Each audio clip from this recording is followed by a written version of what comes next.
वर्तमान स्थिति है भोजपुरी सिनेमा की, वो थोड़ी चिंता का विषय है।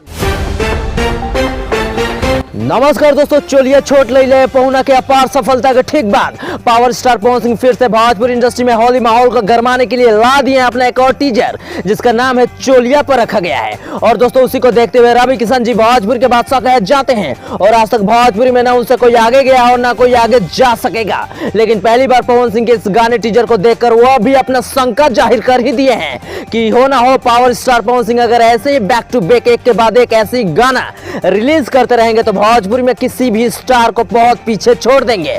जहां दोस्तों आपको बता दें कि पावर स्टार का यह गाना गणनायक फिल्म ऑफिशियल के यूट्यूब चैनल पर कल सुबह 6 बजे रिलीज हो रहा है। गाना मार्केट में आने से पहले विरोधियों द्वारा इसे चोरी लीक करने की कोशिश भी की गई थी। इसी से आप अंदाजा लगा लीजिए कि यह गाना कितना पावरफुल है कि इसे लीक कर फ्लॉप कराने की कोशिश अभी से करने लगे हैं चलने वाले। ऐसे में दोस्तों अगर आप भी पावर स्टार के कट्टर फैन है तो वीडियो को लाइक करके कमेंट में पावर स्टार भोजपुरी के किंग जरूर लिखें।